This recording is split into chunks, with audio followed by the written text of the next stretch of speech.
It's me again. It's me again. Yes. The discussion continues.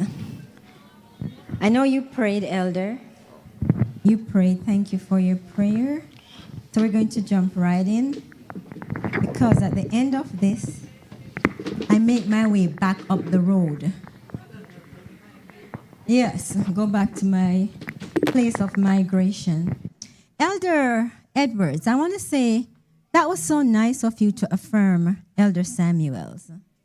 That was beautiful. I like those kind of affirmations because it encourages, it strengthens, and it allows him to be motivated to continue.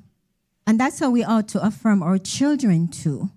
They don't always get it right, but we need to affirm them because that's how we build talents and skills and help them to own their talents and their skills.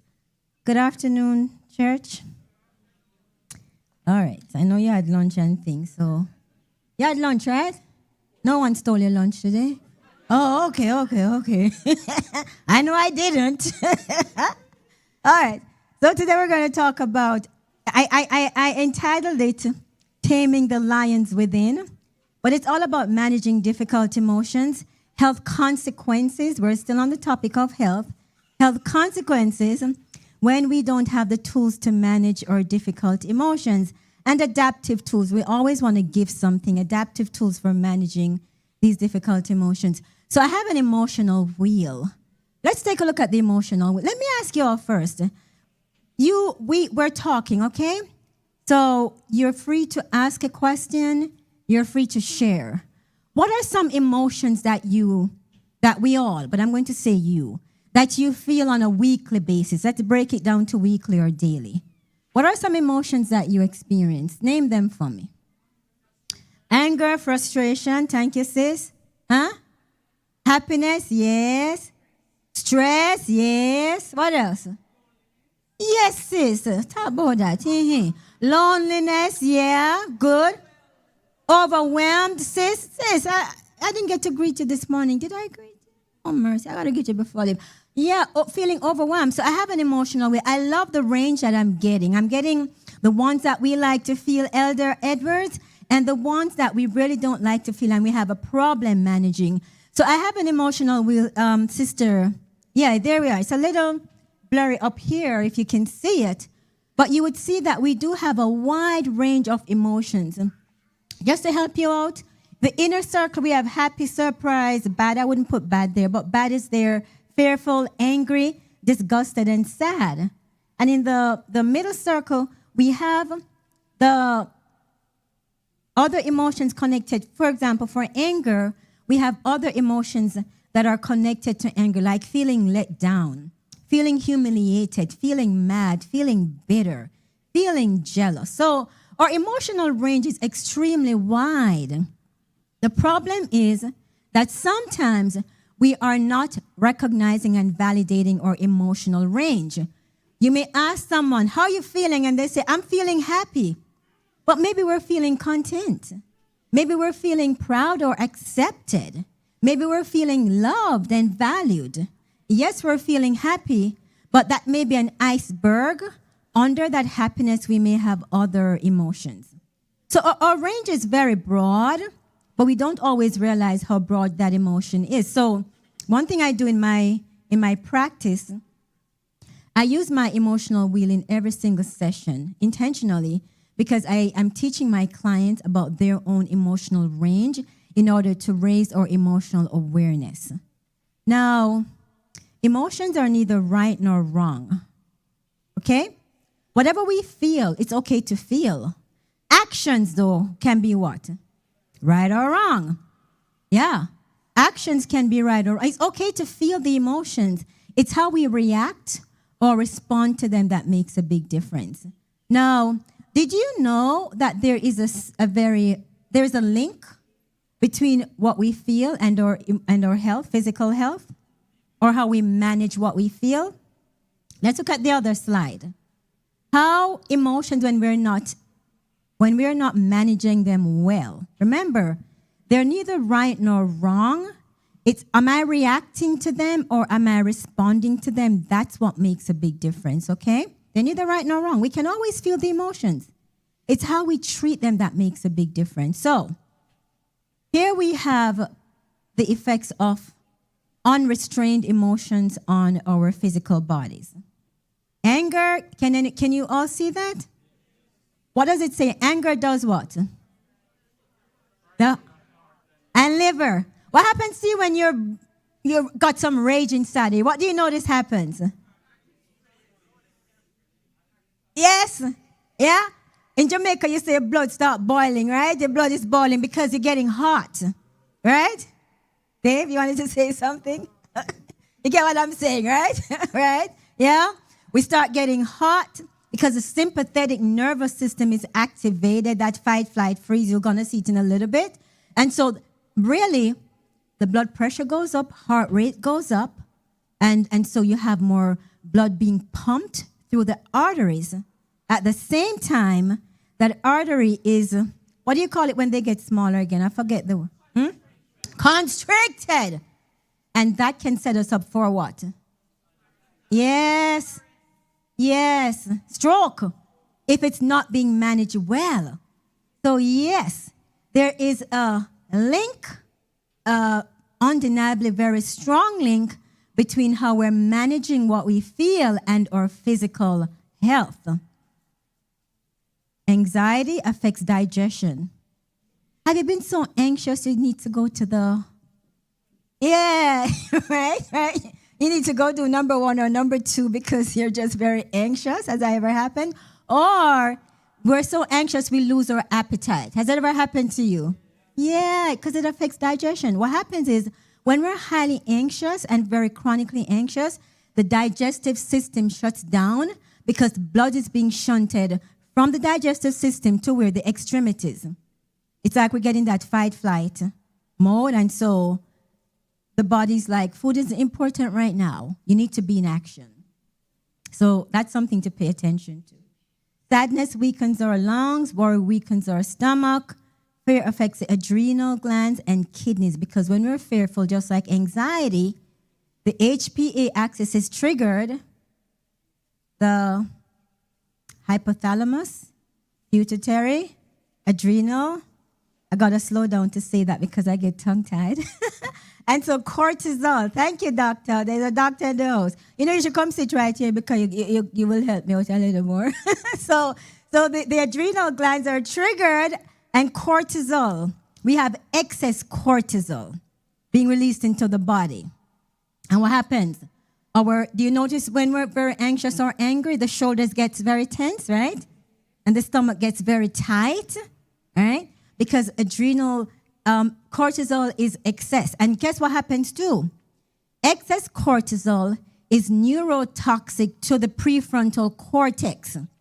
Have you been ever so anxious or mad or sad that you can't, or stressed or overwhelmed that we can't think clearly? Yes. You see the direct connection between our emotions and our physical health, brethren? Yeah, it's right there. And that's why we have to learn tools to manage these difficult emotions because they play a role in our longevity. They really do. So today we're going to talk about, there's so many emotions I could talk about, but in the interest of time, we'll talk about anger because we all experience that emotion. We all feel it, right? We all feel that emotion of anger. So we're going to talk about anger today. So, is it a sin to experience the emotion of anger? No, it's not. Exactly. It's normal. There's so many Bible verses say be angry and what? Say not. So it's okay to feel angry. It's okay. It's okay for me to feel anger towards my child.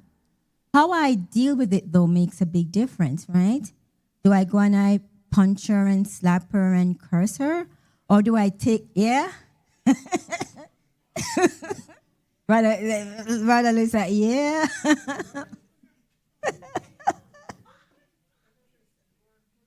It worked for you. But I'm sure Sister Lily's like, you try that now. Try that now with my son, with our son. How we respond is always what makes a big difference. So, what is anger? So we did agree that it's not a sin to experience the emotion of anger. The other slide says, what is anger? Is it a sin to feel anger? I should borrow one of my Gen Zs. Where are they? One of my youth to come and help me read. Where are they? Where are my Gen Zs? Tyler. Is that Tyler over there? Oh, Kyle. Kyle, do you mind helping me? Kyle is like, Maybe you could stay in the front, Kyle, with a microphone and help me to read the slides sometimes. Oh, man, I love to get my young people involved. We're all involved. We all have something to learn. Thank you, Kyle. And then someone else could come and sit beside Kyle. Thank you, Brother Lewis, and help him. Okay, so help me read that, Kyle, please, and thank you, sir. Can you read the slide for me, please?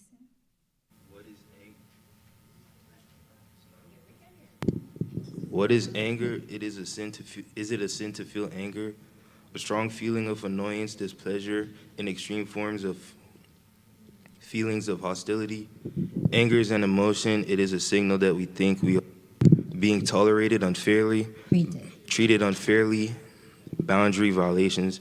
Feelings are neither right nor wrong. It is not a sin to experience feelings of anger. Actions can be right or wrong. It is not okay to hurt ourselves, others, or property when we feel angry. Do you all agree? Yes, neither right nor wrong, but it's not okay to hurt others or ourselves when we're feeling angry. But that happens sometimes, right? So that's why we're talking today. And hurting someone doesn't mean it has to be like we're physically attacking them, right? How else do we hurt others when we're angry? Yeah. Now, when growing up, we heard the saying, you remember that saying? Yeah. Uh-huh. Is that true? That's a lie. That's a lie. Can you remember something someone said to you that cut you to the core? And you go home and you couldn't even sleep? Uh-huh. Right? Yep.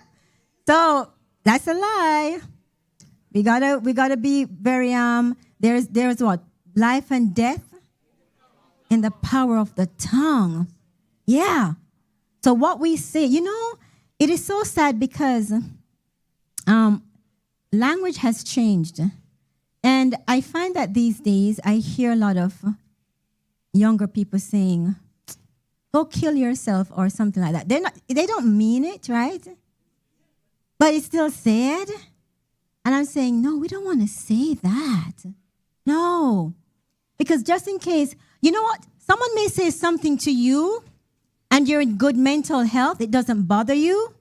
But the minute you start feeling depressed or down, it comes right back to you. And it plays in your mind. And it's like the devil feeds on it and reinforces it. So we got to be careful what we say even when we may be feeling angry. All right. Oh, nice. Another Gen Z is here. What's your name, please? Annabelle. Annabelle, will you read the second slide for me, please? It's coming up soon. Some of the positive roles of anger. Anger does have positive roles. Go ahead, my dear.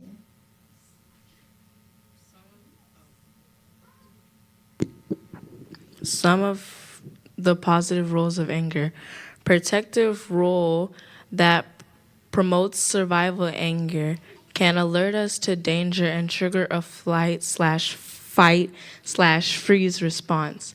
Alert us to our locus of control. Motivates us to solve problems. Makes us aware of injustice and promotes spiritual awakening. Anyone wants to comment on any of those protective roles of anger? Do you agree or disagree? What are your thoughts? Can you relate to any?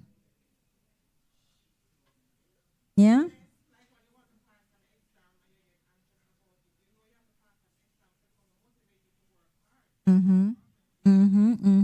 It galvanizes you, right? So anxiety or fear can paralyze or galvanize.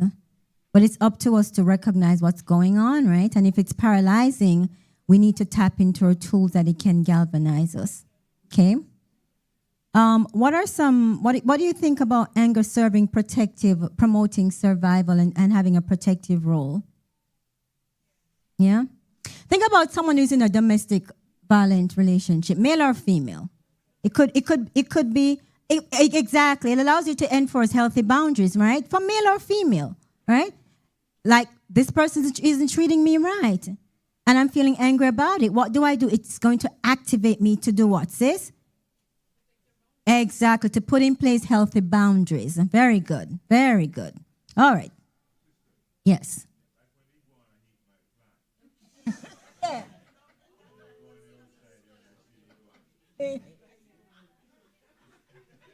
True, Ella. Yeah.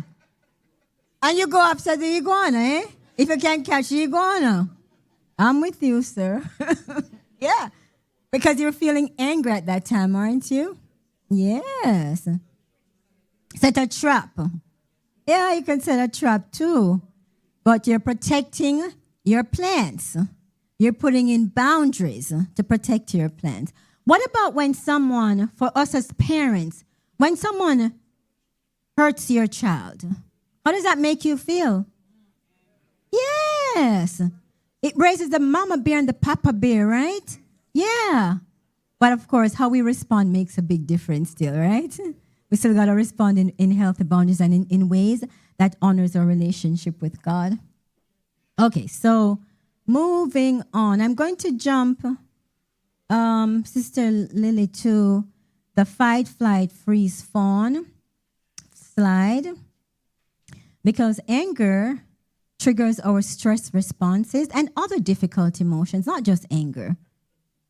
Triggers our stress responses, and which can serve as a protective role. However, if the stress response is triggered too often and for too long, it has health consequences because anger is stored in our major organs, okay? There's some of us unknowingly, because of our unhealed wounds, which I talked about today in the sermon, because of our unhealed wounds, we get trapped in the stress response. Either we're in the fight response. You ever come across somebody who you say, they're always so angry? Ever had that experience? Or they're mostly angry. Yeah, we get trapped in that fight response. That's a stress response, fight. We're always irritable, angry, aggressive, abrasive, abrupt. That's the fight response. Or difficult emotions, when not well managed, can cause us to get trapped in the flight response. We're highly anxious. We are always trying to escape from emotions. And sometimes this is where substance use comes in. Because it's so hard to manage that emotion that we need an escape, the flight response. Chronic worry too. It may be the freeze response. We are very depressed and down and hopeless. Or the fawn response. We know what the fawn response is? We're not setting boundaries. We become people pleasers. We're the yes person. How can being a yes person, a people pleaser, not setting boundaries, how can that harm us? In what way? What happens if you have a daughter who doesn't know how to set boundaries and you send her off to college? What can happen to her? Yes. Say that again. Lose yourself. Yeah. We find ourselves in abusive relationships because we don't know how to set healthy boundaries. Yep. We violate our values. We walk away from our value system because we're prioritizing everybody else's needs above ours. So it's very important to recognize these trauma responses, right? I know growing up, I was very non-assertive. I was a fawner, a people pleaser, very non-assertive. But as I grew older, I realized, no, as a child of God, I got to have boundaries. We got to have boundaries as people of God, you know. Even as officers in the church, we can't always say yes to everything. Because every time we say yes to something, we're saying no to something else. If I'm always saying yes to every single call that is made to me, I'm saying no to my family. I'm saying no to myself and myself. Is that Dr. Christopher? Dr. Christopher, good to see you, sir. We're saying no to my self-care, to my mental health. Yeah? I'm saying no to my wife or my husband. There's so many relationships that are in problems because someone is not setting boundaries on the outside of the relationship. And so when you need a wife, she's busy helping Mary Jane and Patricia and everybody else. You need a husband, he's busy. And I'm not saying that we can't help others, but within proper boundaries. We can't always say yes to everything because we're going to be saying no to something else that's very important. And all of these are part of the trauma responses. Sure, sis.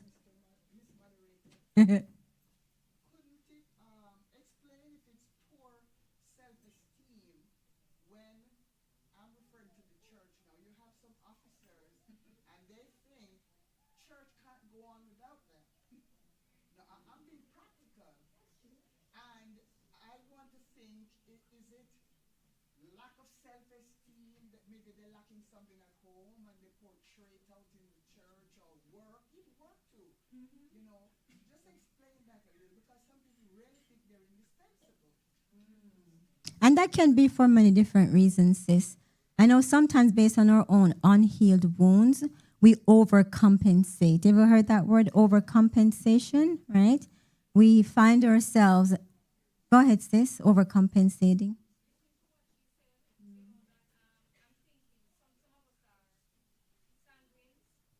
Mm. Mm-hmm.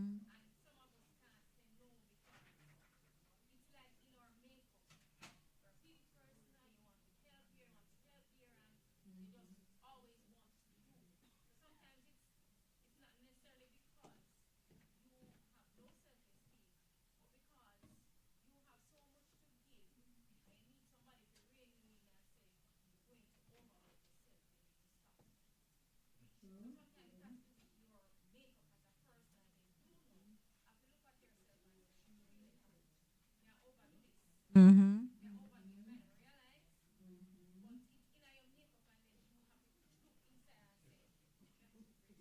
Yeah. And sis, there's so many different reasons to it, right?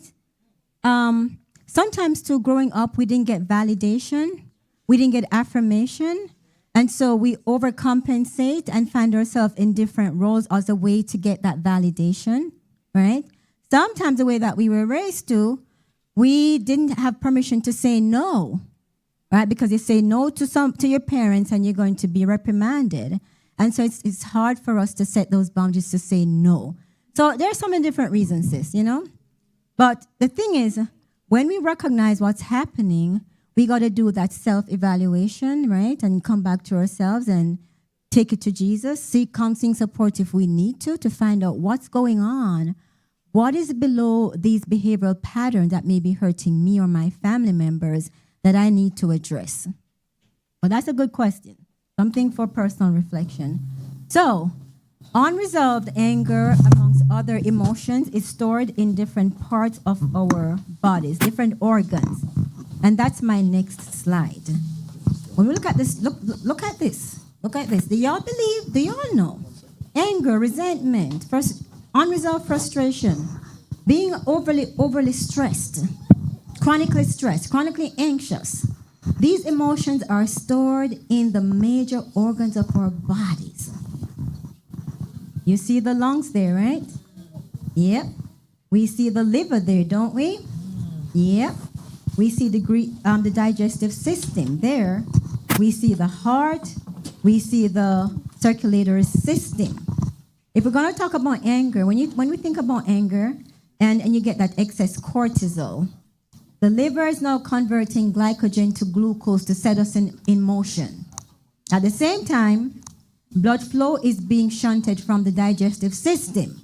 At the same time, the heart is fired up. At the same time, the high blood pressure, we have the blood pressure system going.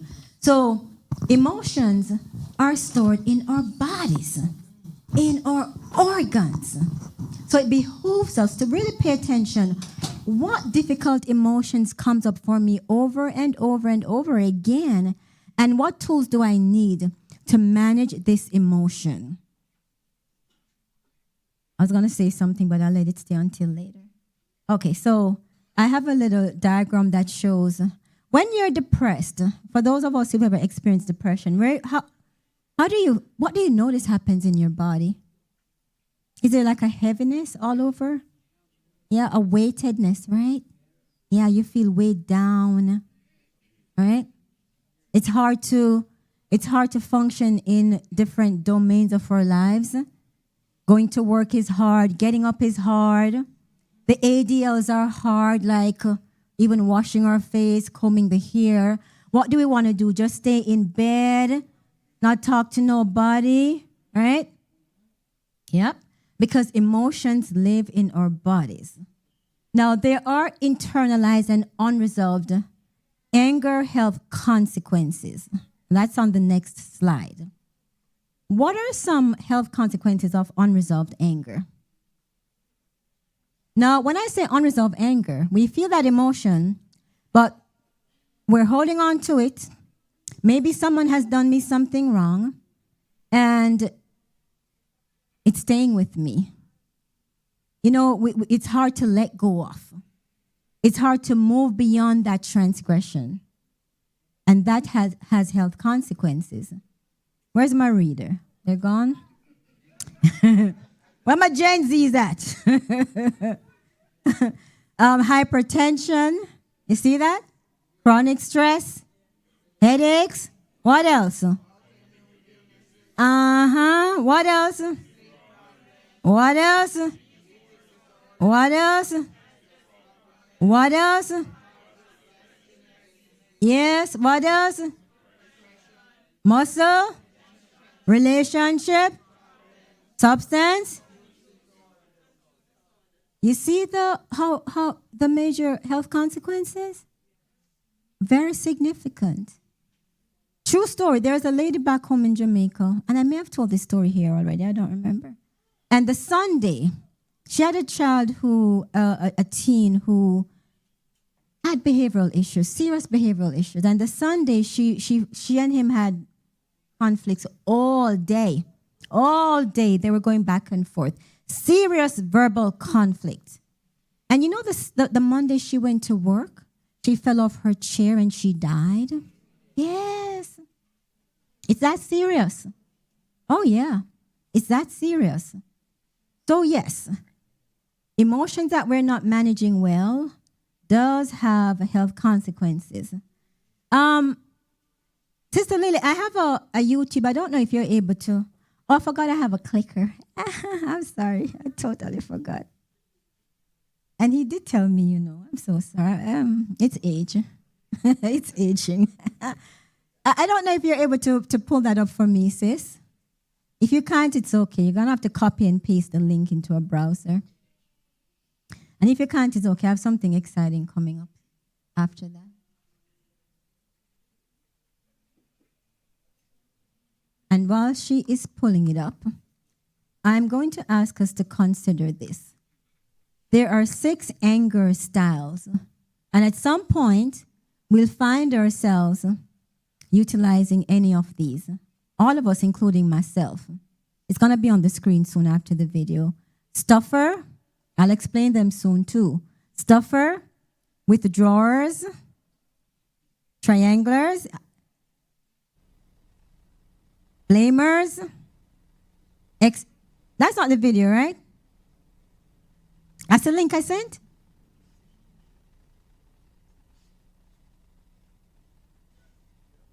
Oh, that's the link? Oh, maybe. Let's see. It just looks different. Have you ever been so angry that you start to relate to those cartoon characters who have steam coming out of their ears? Or maybe you feel like your blood is boiling beneath your skin. Even though you may know what the external cause of your anger is, what's actually going on inside your body when you're angry? That's what we're going to find out. Imagine that you are driving on a freeway and somebody suddenly cuts you off. You will most likely get angry and either honk your horn or possibly give them a not so nice hand gesture. Admit it, we've all done it before. Inside your brain, the amygdala, which responds to outside stimuli, processes the the car, cutting you off, and coordinates the release of neurotransmitters called catecholamines. These cause you to feel a burst of energy, preparing you for physical action. The hormones epinephrine and norepinephrine are also released, increasing your blood pressure. Your heart rate increases and your face may flush as the blood rushes to your extremities. If you have ever seen someone so angry that they turn red as a lobster, this is why. If you want to keep this anger at bay, you'll have to use your prefrontal cortex. You can think of this as the area that controls your judgment. And if you don't use your prefrontal cortex, you may act aggressively towards others. Take Phineas Gage as an example. In 1848, while at work, a tamping iron was shot through his left cheek and exited through the top of his head. Somehow he survived, but his frontal lobe was severely damaged. After his injury, he is said to have been fitful, irreverent, and had the animal passions of a strong man. Perhaps the damage to his frontal lobe destroyed his ability to control his behavior. He was not only a new man, but also one incapable of self-constraint. It's also important to note that constant chronic anger can greatly increase a person's chance of getting a heart disease like high blood pressure or heart attacks. Anger and the heart are very connected. This is because epinephrine and norepinephrine constrict blood vessels, making your heart pump harder. These two hormones also increase the amount of glucose and fatty acids in the blood. The increased levels can lead to damage in artery walls and speed up the process of atherosclerosis. When the fatty plaque builds up in the arteries, it narrows them and decreases the flow of oxygen-rich blood to the body. This can lead to a heart attack, stroke, or death. But fear not, there are healthy ways to control your anger, such as meditation, anger management therapy, exercise, or even just relaxing and doing something fun, like watching a few Life Noggin videos. So tell us, what is one thing that makes you angry, and what do you do to get over that feeling? Make sure you come back every Monday and Thursday for a brand new video. And if you want even more Life Noggin, check out these. Thank you. That was good too, but that wasn't the one I had in mind. But that was good too. Yes.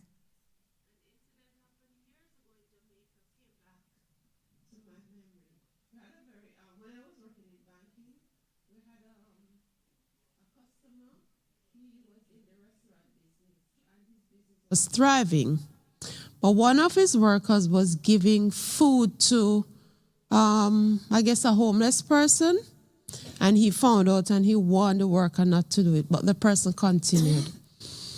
And one day he was at the business establishment and the guy was outside and the worker gave him the food and he went into a fit of rage and he went into cardiac arrest.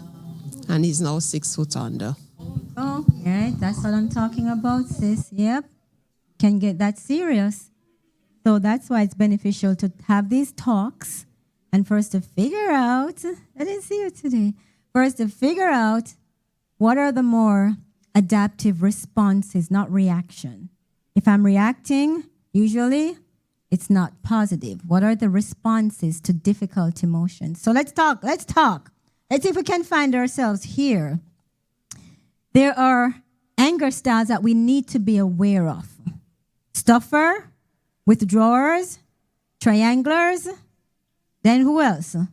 Blamers and exploders and problem solvers. Let's talk about the stuffers. And as we go through this, really, let's not try to look at the other person. So don't look at your husband or your wife. Look at yourself, okay? Okay. We need to do that personal inventory because sometimes we're too busy figuring somebody out that we miss figuring out ourselves. And if we take time to figure out ourselves, we do better in our relationships. Amen? Amen. So let's look at stuffers and try to figure out if you've ever been a stuffer. Stuffers, what do stuffers do? Stuffers avoid conflict and bury their anger. When their rights are violated, they will say, it's okay, it's all right, it's all right. Everything airy. Well, exactly. People who stuff anger may become depressed, develop headaches, experience stomach aches, develop hypertension, other physical complaints, and still have relationship problems because they become everybody's little walking over thing. You know what I'm saying? Mm-hmm. Yep. Everybody come and walk over you because you're not setting those boundaries to say, I will not allow you to treat me that way. Yeah, we're stuffing. There's a problem there. So think about it. Think about it. Are we stuffing sometimes? Then we have withdrawers. Hey, talk about that one. Talk about, let's do withdrawals. How do they express anger indirectly? They stone wall.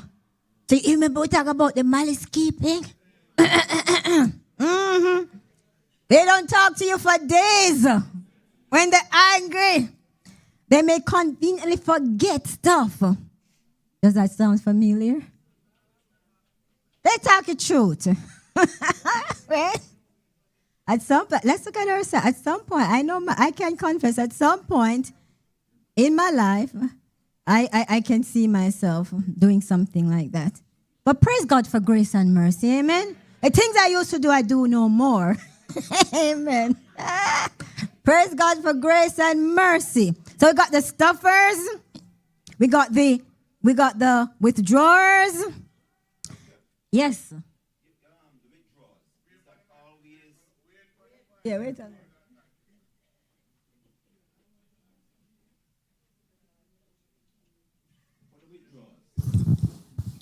Is that always an anger issue to withdraw? What if the other person just keep going, and you can't get a word in? What do you do? You're right, and we're going to talk about that later. That's true. That's a good question, right? Withdrawals are not. That's taking a time out, right? That's being wise, right? And stepping back and recognizing, right now, based on the energy, it's not even a good time for me to give a feedback. So we can take a time out and say, we'll talk later. Withdrawals, shut down. You're talking to them. They're answering. You're texting them. They're answering. You're calling them. They're answering. You come inside a church. You say good morning, and they keep going. Right? We're in malice. We're keeping malice. That's different from taking a time out and assessing when it's the best time to do a little bit of problem solving. Right? It's very different. Stonewall is different from timeout. Stonewalling for wives and husbands, something happens, and wife ain't responding to hubby, hubby ain't responding to wife, and for days we're in the house and nobody ain't talking to nobody. That's stonewalling. Go ahead, sis.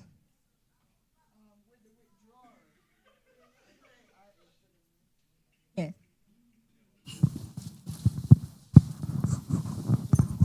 I want to talk about myself with the withdrawer. I will say, well, maybe a problem with you. We might have solved it. But it means nothing for me to forget that you exist. I have that problem. I'll say hello, good morning to you, but that's it. No relationship. I'm not angry. I'm just done with you. Am I a healthy withdrawer or a bad withdrawer? Or what withdrawer am I? I like how she qualifies that. Am I a healthy withdrawer? So basically, sis, you've shut down and it's now a surface level relationship. You've adjusted your boundaries, but they have become more rigid. No, I'm not here to judge you and to say right or wrong. I'm here to say take it to Jesus, and he has a way of showing us if we need to make some adjustments. Because the truth is, there's still some relationships that are just not healthy. Even in the church, it doesn't mean that the relationship is healthy. And there comes a time we got to say enough is enough. And I won't let you treat me this way anymore. I will still say happy Sabbath. I will still share my lunch with you if you need me to share my lunch. But I won't go as deep as I used to. I won't tell you my secrets anymore, right? I won't confide in you. So, again, sis, it's very individual. And I find that every relationship dynamics are different. But we still have to assess. Is the boundaries too rigid? Or is it healthy boundaries? All right? Any thoughts on that? What are your thoughts? But I would say on a personal level for me, I still want to go to God and make sure that he's continuing to work on me. Just in case there are unresolved issues that I'm not even aware of, he can bring that awareness to me and can continue to work on me, okay? So then there are triangulars. Triangulars. Look at what triangulars are.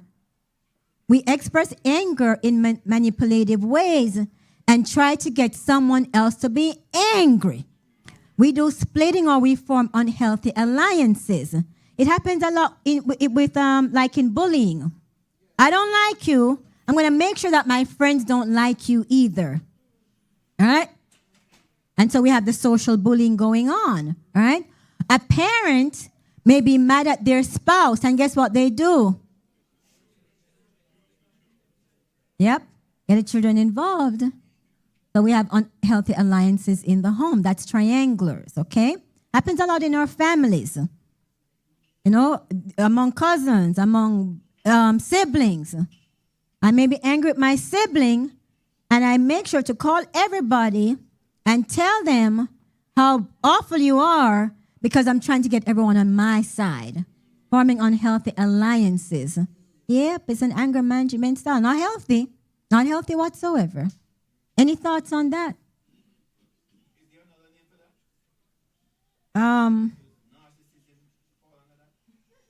The narcissism is a topic all by itself. Narcissism is when we're very self-centered, very manipulative, not taking responsibility, a lot of put-downs and whatnot. So, yeah, I could come back and talk about that, Elder. Yeah. So, that's triangulars. And then we have the blamers. So, regarding if we find that when we're angry, it's important for us to make sure other people know about it and to get people on our side. That is triangulating, okay? Then blame, and it happens in the church too. You know that, right? In the church too. What I'm talking about happens in the church too because we're all sinners in need of grace. We got blamers. What do blamers do? Express anger by blaming others, calling names, putting others down. We fail to take responsibility for our own feelings, thoughts, and behaviors. You make me feel. The truth is, it's always our emotions, regardless. I feel, okay? I feel. Even if the action is coming from you, it's my feelings, okay? Or blamers. You're too sensitive. You're too emotional. Can you relate to that? Or have you been told that? You may be telling someone, I felt this way, and they're like, you're too sensitive, man. You're too, yeah, right? Yeah. You're too emotional. You're too thin-skinned. Yep. Mm-hmm. Blamers. Yes.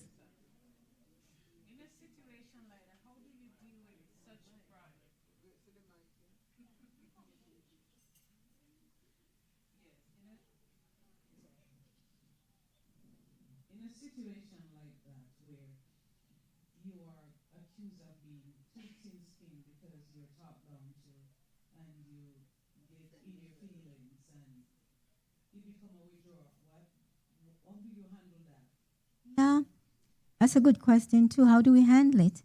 I always go back to the locus of control. And you're going to see the diagram later, sis. We really cannot control other people's thoughts and feelings and behaviors.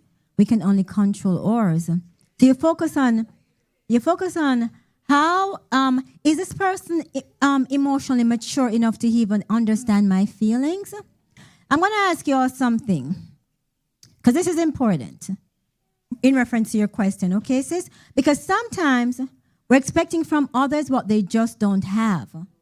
We hope that they can understand our emotions and be sensitive to it and not blame and name call. But if they ain't got it, they ain't got it. Let me ask you, where do you buy toilet paper? Where it's on sale, eh? Where it's on sale. But let's say Walmart, right? Walmart. And I know that we're not really fast food people. No, but let me ask. Okay.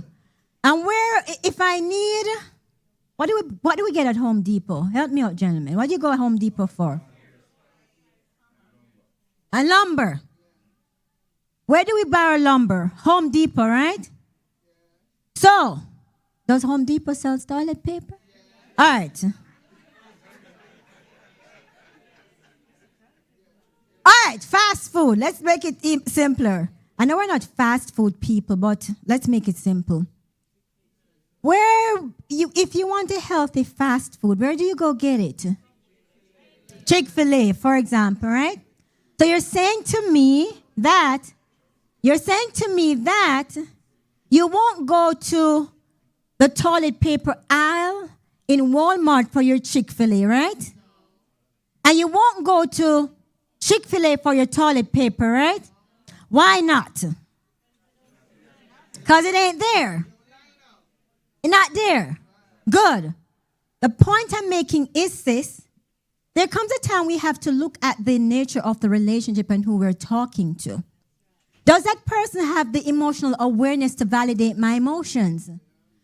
Do they even validate theirs? Because I can't give to others what I'm not giving to myself. So, if I recognize that here's this person I'm in relationship with, friendship, whatever it may be, and they don't have the tools to validate my emotions, instead they are going to name call me, put me down, blame me, I'm going to adjust the boundaries of that relationship. That's all you can do. Adjust the boundaries. All right? So, again, I'm not going to be confiding in them. When I'm having a bad day and I need emotional comfort, you think I'm going to go there? No, it doesn't make any sense you go there. No. Doesn't make any sense. Either you learn to comfort yourself to self-soothe or you find supportive. And that's why it's important that we have a range of, it's not the quantity in terms of people in our life, it's the quality that matters. I'm not saying you're to have 50 people who you confide in, but it's important to have a small number that on the bad days, on the difficult days, I know when I call Sister Angine and I say, Sister Angine, I'm feeling down, I'll get empathy and compassion. I'm not going to go where I'm not going to get it, you know? So again, sis, it comes during those times, what it requires is us to come back to ourselves and evaluate that in relationship. What I want from that person, do they really have it to give me? Maybe they don't, right? Does that make sense? Okay, good.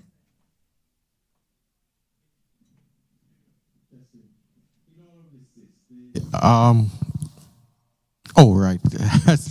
A silent treatment. Yes. It can be good and it can be bad, right? Let's keep going. Because why I say that, you might develop an argument and you give the person a silent treatment. Say, you know what, I prefer to just don't say anything.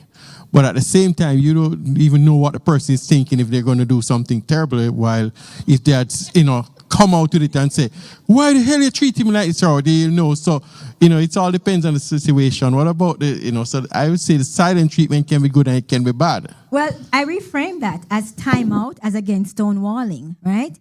Because if it's where it's a temporary coming away and everyone is doing their own self-reflection, and maybe tomorrow or tomorrow night or Monday we come and we say, let's talk about it. That's different. But if it's silent treatment where issues go unresolved, guess what happened?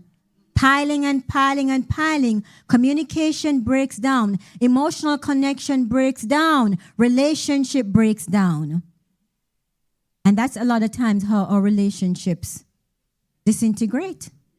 Or we lose connectivity with each other because what we have now is we're living on resentment because nothing is getting resolved.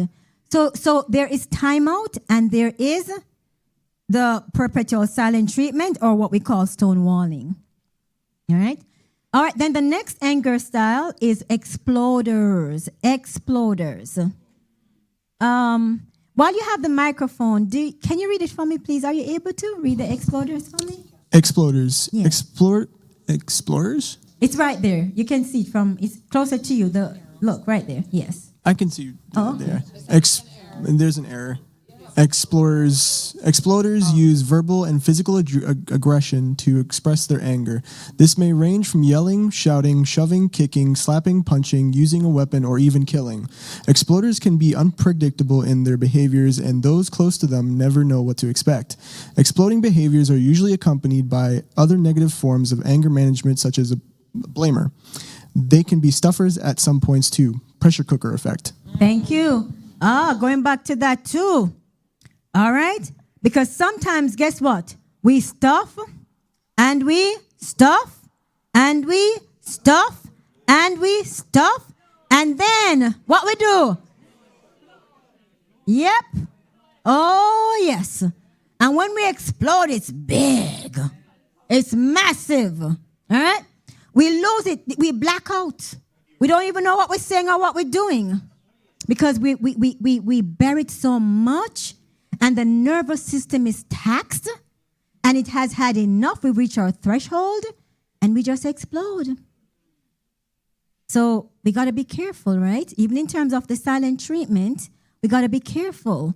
Because if we're just stuffing and not resolving anything, it's going to build up. It's going to have consequences. Whether we like it or not, it's going to have consequences. Oh, yeah.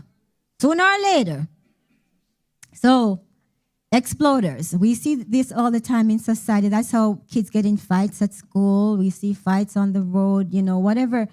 Yelling. Sometimes we find ourselves yelling and shouting, right? It doesn't have to be physical only. Sometimes it's the verbal aggression. It's still damaging to our relationships and to our bodies, okay? Any thoughts on exploders? Sorry, I do have explorers. That's my mistake. Any thoughts on exploders? Any experience about? Go ahead, sis. The Bible says, shun the very appearance of evil. And you know something is going to happen. You shun it. Instead of saying something and it might cause an argument, shun the very appearance. So is it the similar thing like that? Explosion? Because I shun many times, if I'm walking there and I know I see something, I try to rectify the thing without telling my boss. Because telling her, she going further with it. So I shun the very appearance of evil.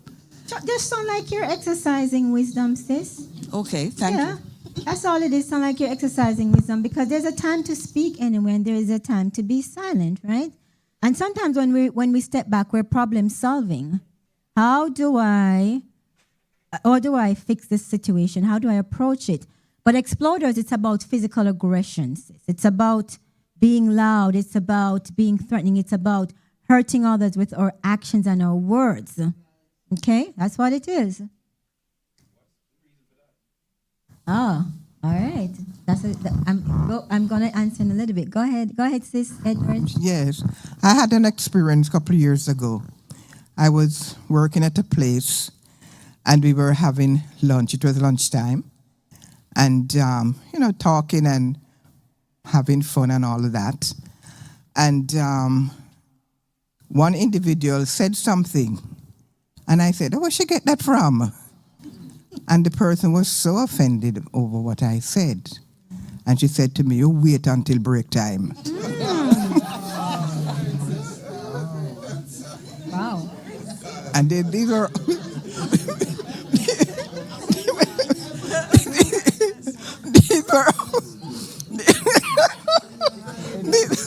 These were all adults, right? Wow. So when break time came, you know what I did? You didn't show up, huh? You shone the very appearance. I shone right. I walked, because we were all, sometimes we walk around the building, that's exercise. I walked as far, and there she was looking for me. And I just didn't want to confront her or she to confront me, because I don't know what she would do. But we are good friends still, after that. That was very smart. So I have a question, and it's going to connect to what you ask. So you're recognizing that her reaction to you was out of proportion to even what you said to her, right? Yeah? Do you think that what you said to her was all that she was reacting to? No, she had stuff going on. Yeah, there are other stuff going on. And sometimes, like I mentioned, we're carrying this load, and then we find a target that's easy, and we project it towards them. And that's why even in homes, you have domestic violence. I'm going to give it to us straight, because sometimes you ask, where did this come from, Elder? Sometimes we also grow up in homes where we witness physical aggression, right? Or we ourselves were not just spanked. In Jamaica, we say butter bruise, right? The way that corporal punishment was meted out, it was out of proportion to the offense. Isn't that so? Yes. Let's be honest. And we have that, and that triggers our fight response from a very young age. And then you come into life and we're dealing with all kind of stress, and that fight response continues to be triggered. And then we don't learn how to respond positively to anger. The emotion of anger continues to trigger our fight response. So it doesn't take much for us to become reactive.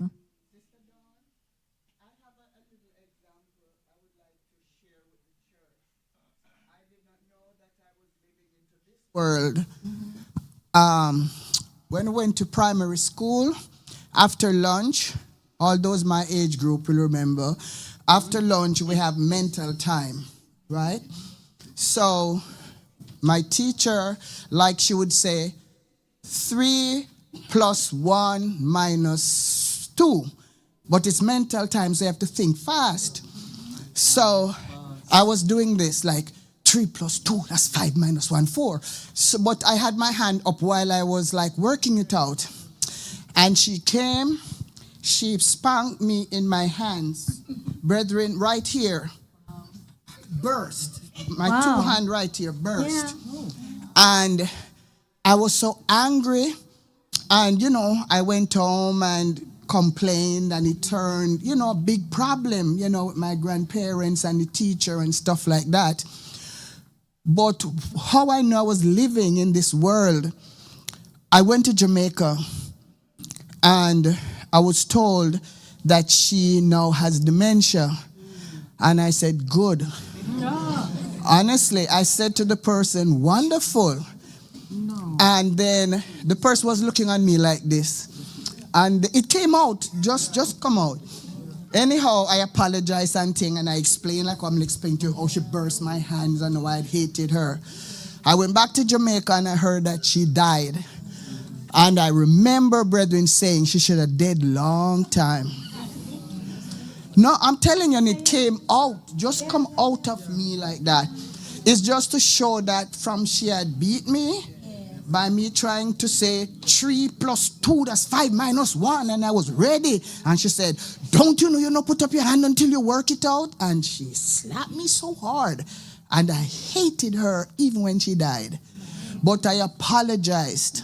I apologized both to myself for being so angry for all those years. I could maybe die and go to hell, didn't know I hate this lady so much. So it happens. It happens. Of course it does. It does. And these are the life experiences that we really have to reflect on and really figure out what shapes my behaviors, my relationship dynamics, my response to anger. Because, again, it happened to her while she was a child. But for a teacher to spank you so hard that it's going to create physical harm, that is severe. That's a trauma. That's an adverse childhood experience. And that stays in your nervous system, sis. It stays in your nervous system, and you don't even know that it's there until this situation came to the fore. And that is how childhood experiences, adverse childhood experiences, stays in our nervous system and shapes our stress responses. And that's why the awareness is so important, very important. You had something to say? Spoke. I immediately remembered my grade 4 teacher. And I remember how horrible she was. And because we got big now and we joke about it, I mean, nowadays you don't even put a wrong bang when a child gets something wrong. You might put a question sign or a dot or the correct answer. She marked a wrong bang in a book until it had like a big X until it tore your page. Yeah. And she would stand up on top of the desk and beat. And she was just angry all the time. Mm-hmm. Anyway, that is years ago. And I remember one Sabbath I was driving along Newlands and I saw her and I stopped for her. And she was the nicest lady ever. Realized that she became a Seventh-day Adventist and she was an elder in the church and she was the sweetest lady ever. closer to home. I didn't know she was like one of my best friends. I didn't know she was her aunt. It was my friend's aunt. She said, you know this lady? And I was in shock, like the worst teacher at school at the time. And then she told me that that lady's mother had to run away and leave them as children. And she was the big girl because the father was beating the daylight out of the mother. And the mother had to run away and go to England and leave her as the big girl with all the little children. And if the father was abusing the mother, I just imagine what she went through, and when she came to teach, she just let it out. So when my friend told me what happened to her aunt, I said, oh gosh, I can't imagine what she went through. And I guess coming into the church, you know, she got help with all of that. And I'm thankful for programs like this because I'm recognizing that it really helped her. She's the nicest person ever know. Thank you for sharing that, sis. Yeah. And that's why it's so important for us to do, because we still have our own issues, you know. And, you know, when it comes out, how we interact in our interactions with others, right? Because I was going to say that the way that she meted out discipline, something happened to her. Whenever you see somebody whose behavior is out of proportion and their anger is off the chain, something happened to them. Yes, something's happened to them that has not been resolved, and that nervous system is highly activated in the fight response. So we become now an easy target, or you become an easy target because they are already living on their threshold. Where are my Gen Zs? I'm not hearing from my Gen Zs. You all want to share anything? Okay, Elder. Yes, Elder. Go ahead, Elder. No, I just want to say that if you interview the persons or individuals who does mass shooting, they are the exploders. Yeah. But guess what? Do you notice that for many of these shooters, something happened to them? And usually they're termed as loners, like a lot of the shootings in school. Usually here they were loners because they had unresolved issues that impacted their social behaviors. They're carrying a lot. And so now they become exploders. And that's why it's so important that we are validating our emotions and our experiences and finding support when we need support. Talk to somebody. The microphone needs to be over by Sister Gray. Talk to someone. Seek professional counseling, professional help. Because that makes a big difference. Go ahead, sis. Good evening, my sister. Good evening, everyone. When we are a largely Jamaican population, and we tend to bury these things, our issues are not things we want to bring out and pick apart. We don't want to go to therapy because nothing wrong with we're not crazy, we're not mad people. And so how do we get our people to acknowledge and accept that there are issues? Because as you said this morning, if we don't acknowledge our issues and go to God with them, it doesn't get fixed. We have a lot of us who refuse to acknowledge that we have issues. And until we acknowledge we have issues, we can't fix our issues. So my question is, how do we get people, especially dealing with our Jamaican people in this particular church, to acknowledge that, hey, I'm the problem, it's me, I gotta fix me, instead of focusing on what that other person did to me, or how I perceive what that other person said, or how I feel about what they said or what they did. How do we get to the point where we can say, hey, this is stemming from my unresolved whatever from however long ago. How do we get people to do that? Because I think we're all very good at identifying, all these things that you're doing, but we refuse to act. We refuse to do the things that we need to do to fix ourselves. And then we take it out on other people, and we blame other people, and we make other people the issue. So how do we do that? That's always a difficult question to answer, sis, because again, other people's choices are so much outside of our locus of control. But I must say that these kind of talks that we have where we get really real, and like the examples that we're sharing, it also helps us to look at our own selves and see what's going on with me, right? And I find that a lot of times when I do get my Caribbean, because I have a lot of Caribbean nationals on my caseload, usually it's when we're at rock bottom. When we've lost the relationship and we've lost the marriage and and we're not doing well in our jobs and our education and health is way down there and we've tried everything else, we realize, what, I need to find professional help. So going to therapy, it's not weak. A lot of, especially, let me say this, a lot of, when I talk to my Jamaican counterparts, my Jamaican men, sometimes what I hear is, therapy for people who sick. Yeah. Why am I going to go tell a stranger my problem? Oh, it's best if we do that, get professional support. Because there are times when, even in talking to a friend is not going to be able to peel back the layers and tell you you may see the presenting problem, but what about the underlying problem that is triggering that behavior? You get into a professional setting with a therapist who is trauma-focused. We're better able to see ourselves and our own issues. So yes, it's a difficult discussion to have, but an important one, that it's okay to seek support. And we don't need to wait until we've lost everything. Be proactive. I do my own therapy. I've done my own therapy. Yeah, I'm going to put it out there. And it was beneficial, right? There's a hand. Go ahead, Elder. Yeah, I have so much to say on this issue. We would need another evening.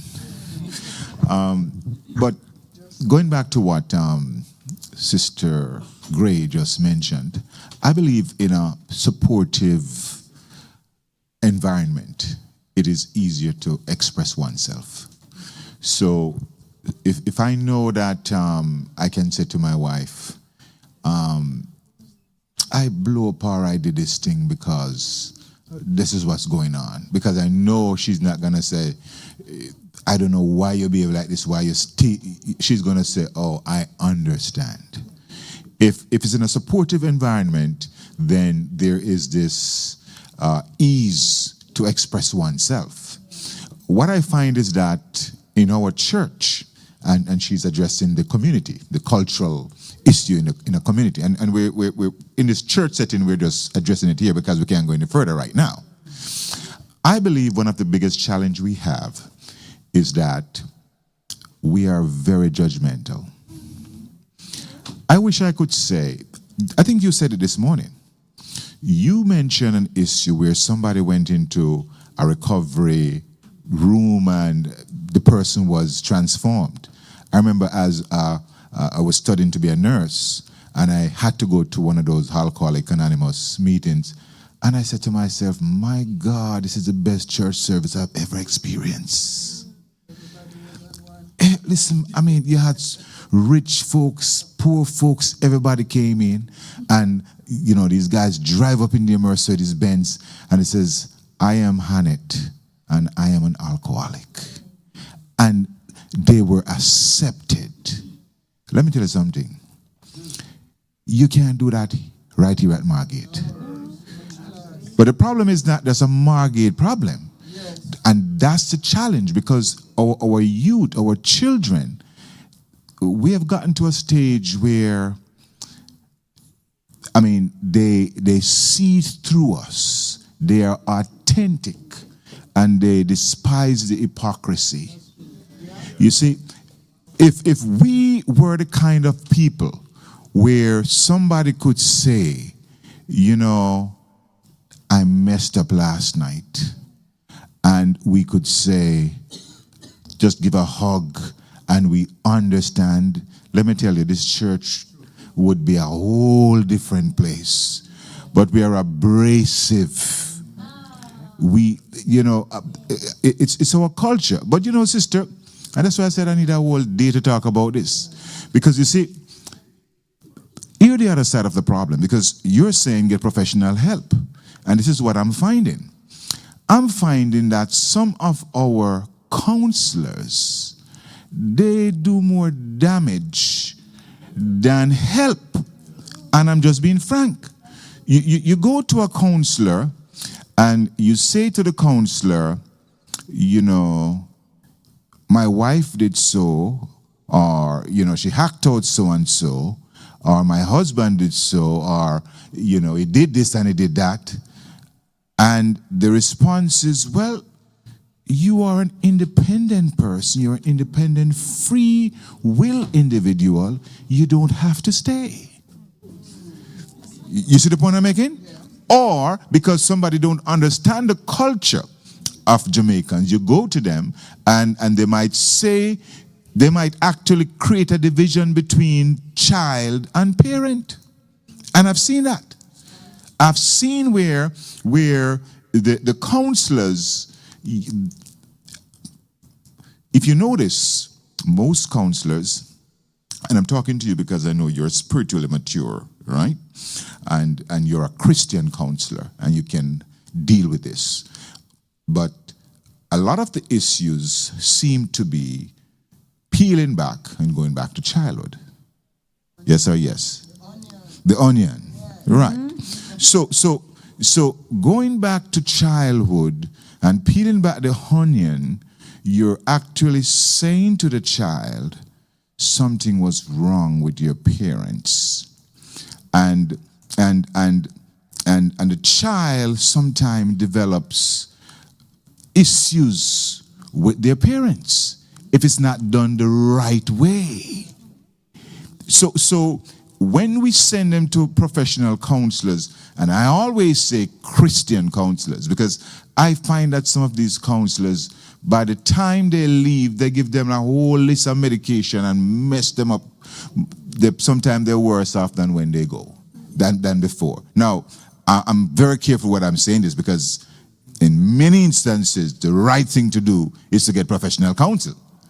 But we also need to be careful of the counsels that we get. And for example, not every pastor is a counselor. And we heard that this week, all right? So a pastor can give pastoral counsels, but clinical counseling, that's not his cup of tea. You see what I'm saying? So we have to be careful of where we go and the information that we get, because sometimes it can harm us more. But I want to end on this. If we as a community can step back and just be less abrasive, not be judgmental. I want to end with this one, because we had this discussion this morning. I'm not hitting that individual because he's not the first. Many people have said it before. If I come to Divine Hour service, I'm not late. I choose to come to Divine Hour service. Hello? So don't say you are late because I chose to come to Divine Hour service. Because when you make me feel small, and it's not even just saying you're late, it's the way you say it. You see what I'm saying? When I chose to come to Divine Hour service. You see, we have to be careful as a community, because Jamaicans feel entitled to just tell people what's on their mind. We have to be careful, because as you're saying, this can cause great harm. And some people just don't come back to church because of things like these. Thank you, Elder. So you raised a lot of points that requires another discussion, as you mentioned. But I want to speak to a few two of the points very quickly. One, in that not just like any other profession, not all counseling is equal. And I always say to my clients, seeking therapy is like buying a pair of shoes. Not because you wear a size 8 means that every size 8 is a good fit, right? That's the first thing I tell my clients in my assessment. So if you seek professional help and it's not a good fit, you're recognizing it's helping and not, it's hurting and not helping, you have the freedom of choice to say this is not for me, but I still need to seek. It doesn't mean that we don't need to seek that help when we need it, because there's some people who really need that support. People who are suicidal, highly depressed, may not be medication, but they still need to be, people who are self-harming, people who are substance use disorders. They still need that professional. So, and even us at some point. When I was going through my divorce, I needed professional support, and I got it. I'm just going to be vulnerable, okay? So, you're right, Elder. There's some professional relationship that may hurt than they help. So it's important that we're mindful. And also, speak to others. I went to therapy and this happened. Get feedback. It's okay to get feedback on the service that you're getting. And you did mention too, Elder, about when we peel back the layers, we're saying something is wrong with the parent. No. As parents, we do the best we can with what we have. Some parents have a lot of skills, positive parent skills, and some have a little. It is what it is. But we cannot blind our eyes to the aces because they do affect us, whether it be in the home or in the community. Otherwise, we're saying your pain is not valid. What you went through and how it's affecting you now, causing your substance use disorder, causing your relationship problems, it's not valid. We still have to be attentive. So it's a nice balance, okay? And the truth is, good therapy is about building relationships. It's not about destroying relationships. It's about teaching healthy relationships. All of my clients have a relationship goal on their treatment plan, every single one. Because above all things, we are relationship creatures, and we still need to know how to do relationships right. Otherwise, we're going to do them wrong and have problems over and over and over again. So peeling back the layers, it's not about blaming, it's about seeing what shaped me, and based on the forces that shaped me, what work I need to do on myself. Because if I do the work on myself, I'm better able to forgive my parent who left me when I was 5 years old. Guess what I'm saying? If you do good therapy, trauma-focused therapy, because you held on to abandonment pain because you had a mommy or daddy who left you at 5 years old or 6 years old, or abused you, when you are done, you're in a better place to decide. One of the things I teach my clients is a process of forgiveness, because let me tell you something. It's hard. It's very hard to come to a place of peace in your spirit if you don't forgive. So a part of my trauma-focused therapy, Elder, I teach clients a process of forgiveness, but I don't force them to forgive. But I give them the tools they need. Because your anxiety and your depression sometimes is because of the pain of the past. And to move on, we have to forgive. But it's a process, and we can't force people to get there, but we can empower them to get there. Does that make sense? So we've got to peel back the layers still and give them the tools they need to heal from the pain. Go ahead, sis. Yes. All right. So I need your advice on this. So for the strong Jamaican man who does not think he needs counseling, but I can talk with him. We can talk. I know him and we can reason to a point. What would you suggest?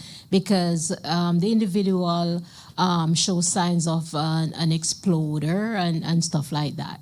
So what would you recommend, I say or do in a conversation to help bring out and settle some of these concerns? So there are 3 C's that I talk about. 3 C's. First of all, we didn't cause the problem. We can't cure it and we can't control it, but we can be supportive, okay? And we can't tie ourselves to the outcome. Many times, we're trying to help somebody, but since change is a process, we can't get people to change. They have to come to the realization that I need to do the self-work. But we can provide the supportive environment, as Elder Peart said. We can be empathetic. We can be compassionate. But do not tie yourself to the outcome. Because guess what? We're going to get frustrated and burnt out when we're looking for the change. Oh, I spoke to him about anger yesterday and he's going to explode again tomorrow. No. So all we can do is be that supportive ear, be that encouraging arm, but you cannot hold yourself responsible for their outcomes. Okay? That's all we can do. What time is my time limit? 8 o'clock. Okay, and then we're going to do Vespers. Go ahead, sis.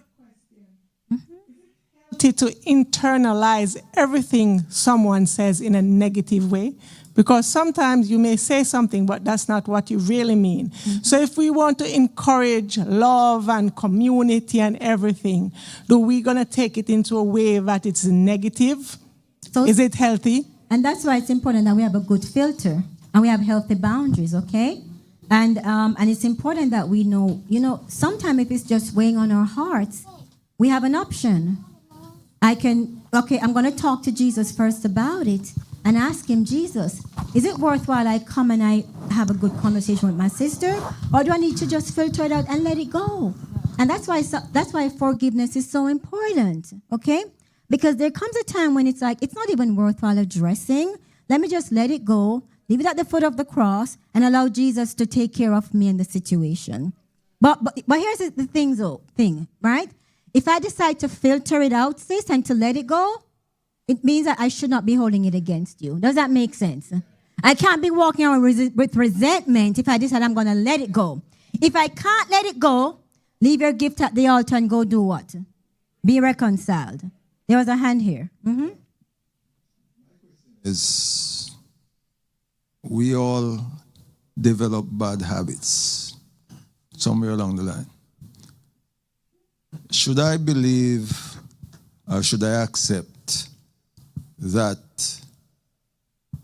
it should be coming from somewhere else, like from our parents or from other sources? So that's a broad question, Elder, because bad habit could be anything, right? Is that sometimes we have some habits that we have developed by ourselves. Okay. And we want to attribute that bad habit coming from somewhere else. So we still need to peel back the layer and figure out where it's coming from, right? We still got to peel back that layer, Elder, and figure out where did this started, where the bad habit started, and what do I need to do to let it go and move forward. So it still requires personal inventory. Because it could be anything. A bad habit could be anything, right? So what is the behavior? It's really, Elder, it comes down to what is the behavior that we're talking about and what do I need to do to move past that behavior. So it doesn't have to be something that we developed in childhood, but we still got to peel back the layer if we want to. Where did this started? And how can I move forward? But it could be developed while you're an adult. You don't necessarily have to be coming from childhood. Yeah. I'm just, when I say, I guess because I'm very trauma focused, I'm talking about the ACEs, right? When I'm talking about, so maybe what's going on is, because I'm addressing the ACEs, Elder, okay. I talk about childhood, but there are other behaviors and habits that can start anywhere. But when I say ACEs, I'm talking about adverse childhood experiences, okay? Yeah, that has its own place, and that's what this is, like what I spoke about this morning is about. But it doesn't mean that every single bad habit is from childhood. But again, it's individual. We have to figure out what is influencing our behaviors. I think, okay, I'm going to go to problem solver. Sister Gray has a question. You could put problem solver on the screen for me, please, Lily. But that is why it's so important that we are doing our own self-assessment at the foot of the cross, like, Lord, this is a behavior, it's a problem. Help me, Jesus. Okay? Taking responsibility. for our own behaviors. Even if it's influenced by somebody, it's still my behavior, it's still my problem to fix it. Go ahead, sis. Okay, so the term childhood trauma, generational trauma have become these sort of cliched and overused, I think, where everybody's talking about their childhood trauma, their generational trauma, and everybody's traumatized. What are the other things that we need to face? And this kind of springboards from the prior person's comments that are causes of our onion layers that we need to fix. Other than, because not all of us have childhood trauma. Not all of us had a parent that abandoned us or abused us. Some of us had perfectly mundane childhoods, you know. A lot of us had happy homes. So how can we teach people to focus on the actual issue instead of just grabbing the overused term and saying, oh, well, I have generational trauma?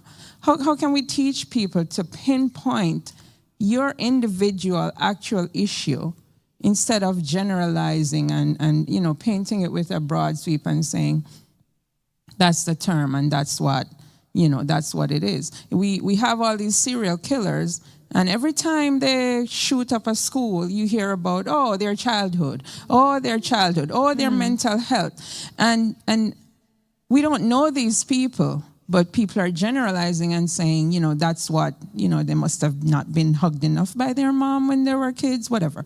But how can we get people to actually, I know it's hard work, and how do we get people to be willing to actually face themselves in the mirror and say, hey, it wasn't my mom that traumatized me. It wasn't my dad. It was my own actions that I did XYZ time that landed me in this position that I'm in now that I need to deal with.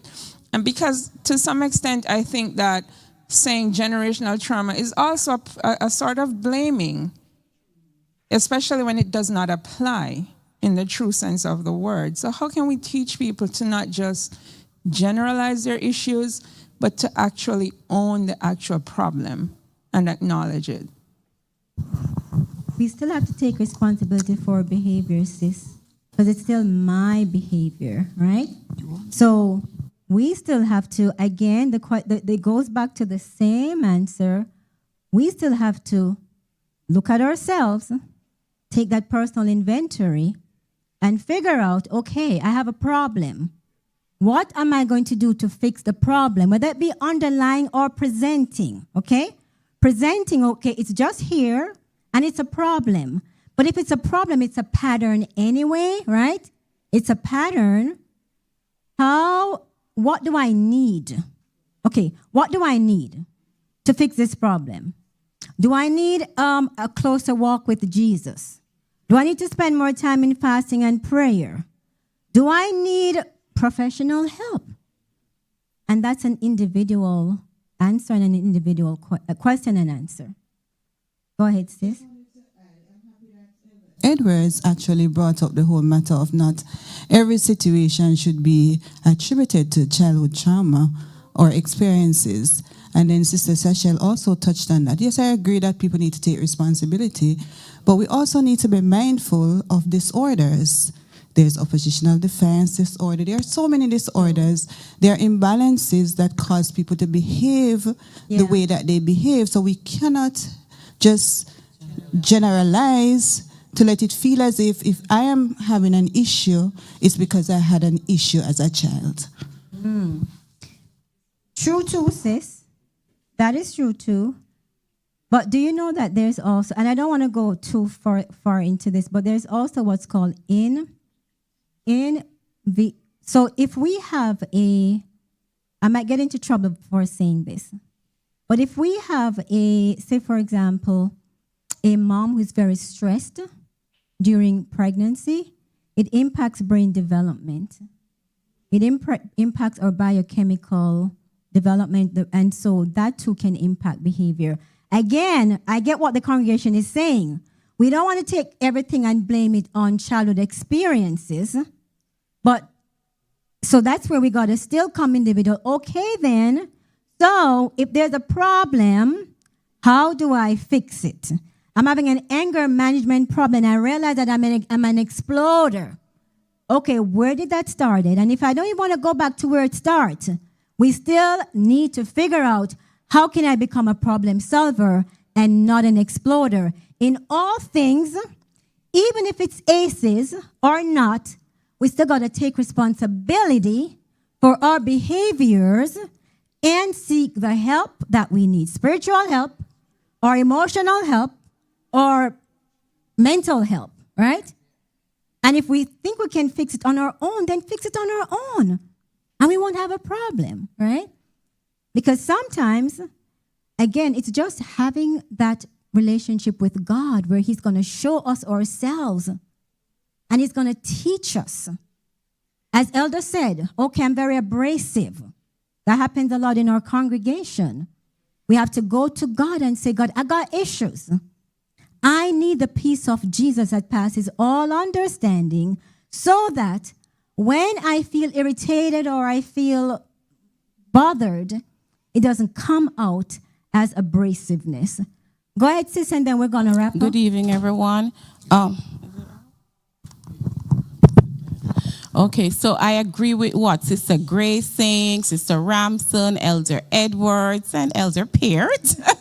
But I also want to agree that, because when we use the word ace, we're not blaming parents. For example, when children go through their therapy, or adults, when adults go through their therapy and they think back on some traumatic event that occurred when they were little, it's not to blame the parents. It could be a traumatic event from a teacher, a relative. So parents don't feel like it is always going back to you to blame you. And I gave this example to Sister Dawn today.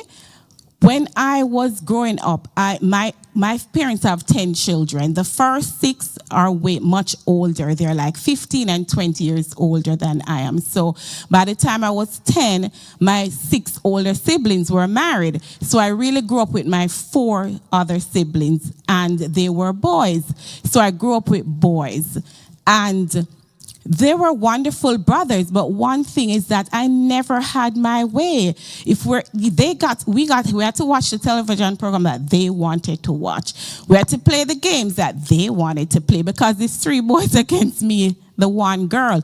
Whenever there's a vote, they win because it's 3 boys against 1 girl. So I always felt like I never had my way. So I developed that resentment, and I said, when I turn a big woman, I am going to have my way and nobody's going to tell me what to do. So when I got married, I had a problem with submission. It was very difficult for me to submit to my husband because I'm a big woman now and nobody's going to tell me what to do. Finally. But now I find myself back in the same situation where I have to submit to my husband and listen to what he has to say and his suggestions and what he has to say. Now I had to say to myself, because my husband would say, Lisa, you're not submissive. And I'm trying to say, I am submissive and I'm trying to be submissive. But then I'm saying, why? What is the problem? And I had to go back to that situation, brethren. I had to go back to the fact that, you know what? This is the problem I had as a child. I always felt like I never had a say, I never had an input, and I took it into my marriage to say that I feel like I still do have a say, I still do have an input, until I addressed that and realized that they were just brothers.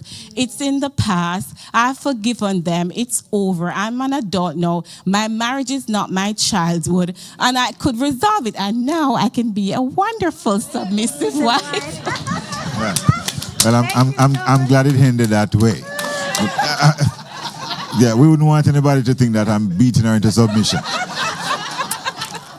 But the point I was making, I think Sister Dawn addressed it, because the point I'm making is, if you don't go to a Christian counselor, the child could leave with bad feelings about their parents. But what Sister Dawn is saying, if it was done well, that child should leave feeling better, satisfied, and having the ability, if it was traumatic, to forgive their parents, to love their parents. Unfortunately, if you go to the wrong counselor, sometimes it is not so. And that's the point I'm making. Very good. I'm going to give a quick example, right? Like, Years back, I worked with someone.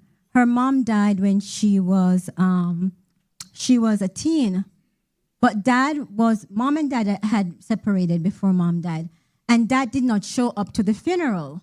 So on funeral day, she felt abandoned because mom is gone and dad did not show up. And for years, she could not tolerate a phone call from dad or his presence. She came to see me. We did EMDR, eye movement desensitization and reprocessing. That's a trauma-focused therapy that I do. And do you know what happens now?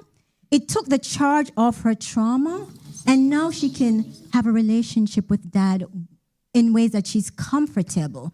Because every time that he calls or she hears his name, it doesn't trigger that anger and resentment anymore. So you're right, Elder. There's good counseling and there's not so very good. So if you go to someone who is trauma trained and also it's going to teach healthy relationship skills, you become better in your relationships. And it doesn't always mean that you're going to always have to reconcile, because sometimes, people are like, or maybe they're just not ready. But at least we're teaching healthy relationship skills. We're giving them what they need to be better relationship creatures. Yeah, and then we're going to close down. As a youth, when I was little, I would always witness I would see my father, but he would be in and out, come and go. And I was a little bit older when I would see him permanently leave. And I would always have that emotional trauma with me. I always realized it, and I came to a self-realization when I was a teenager. I have the greatest therapist, my mom, and she helped me get through it. And so it wasn't a part of my life until when it was this year, I spoke to my father for the last time. And I got out a lot of anger to the point that I did sin when I was saying those words, and it was blind anger. And the only reason I say this now is when I witnessed, as I was growing up, I saw a lot of things go back and forth, and they became a part of me. And they would burst out whenever me and my mom would have a fight. But I learned from self-realization and her own lessons of teaching me how to really behave and how to learn. She's a purebred Jamaican. She did all the things that would teach me. She pinched me now. But she learned and I learned.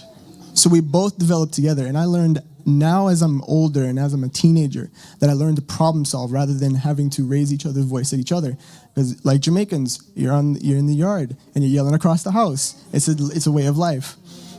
And I learned from that. Now I'm practicing more and more to become a problem solver. Even recently, when we have a big fight or we're having an upset moment, the next day we let it pass over, and I tell my mom, "Hey, Mom, can I talk to you?" And we sit down and we both exchange what we our differences and what was the discrepancy that occurred, and whoever relents, and then we come down, and then the rest of the day is nice and easy, and we come to love each other. I try to practice that because when I have my wife, I want to practice that same thing.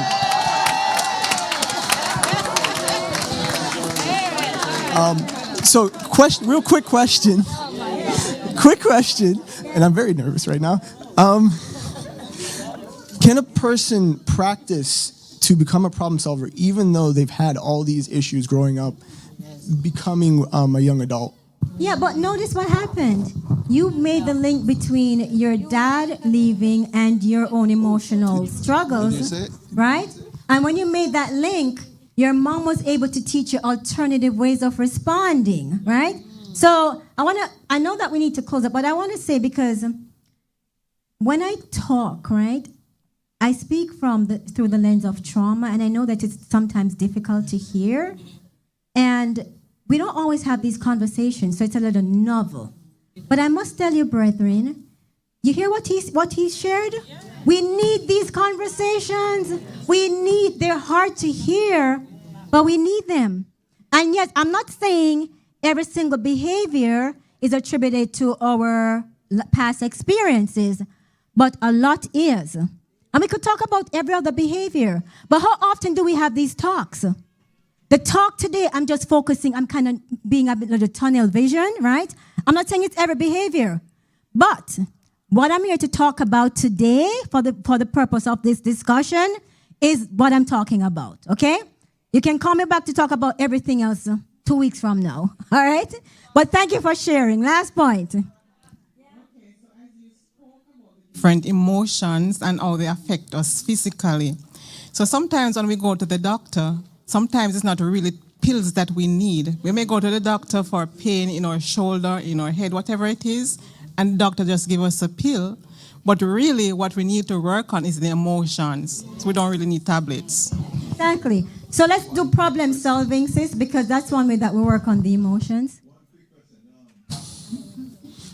We talk about Christian counselors.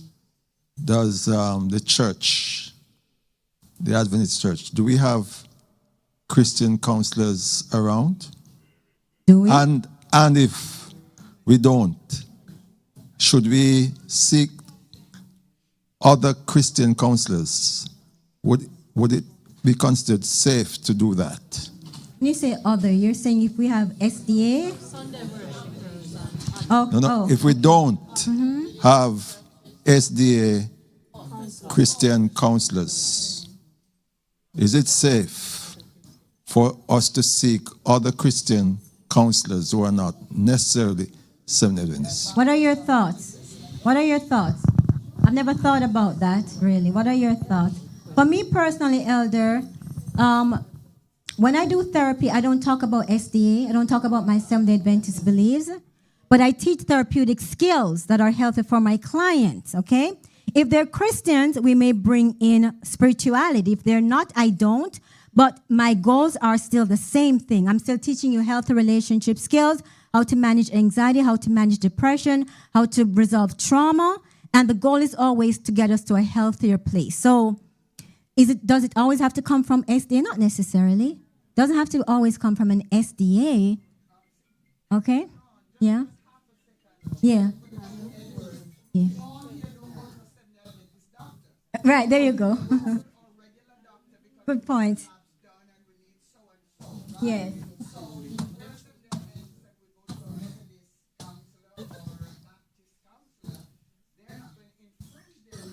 And you can't. Going for your treatment plan goals. It's the style that matters, Elder, and how it's meeting your needs. That's what matters. All right.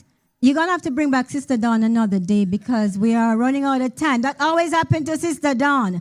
But I must say, this is healthy discussion. And I value every single feedback that I hear, okay?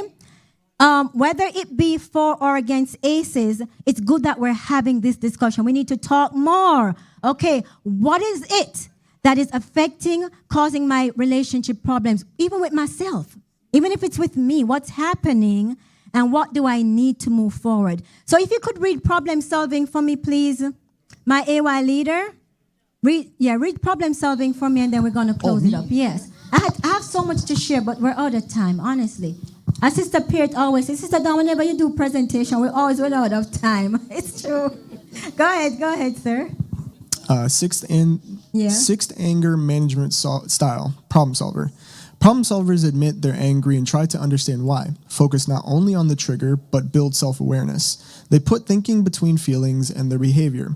They look for ways to solve problems that cause anger. If there is a problem that can't be solved, they express their anger in helpful ways and let it go. Thank you so much.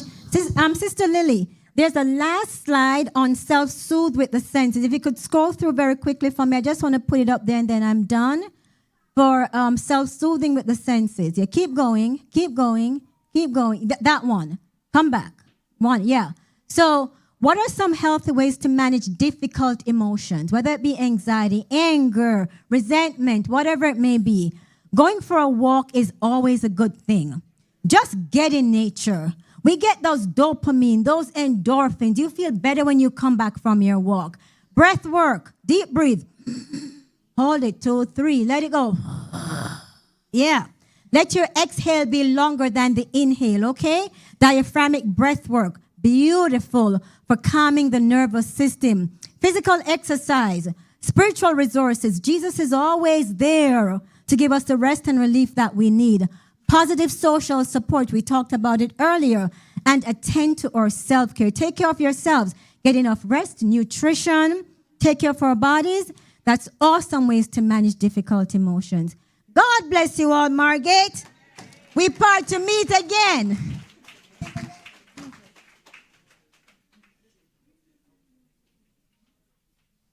Thank you so much, Elder Dawn. All right, so she migrated and she came back as Elder Dawn. Thank God for the blessings. Yeah, so this from the west, but from amen, above. I know that we have extended and gone over time, but this is the kind of family talk we love to have. I love these talks. God bless you, my sister, and God bless all of us who listened and will benefit from it. So let me give you a last story as we close off.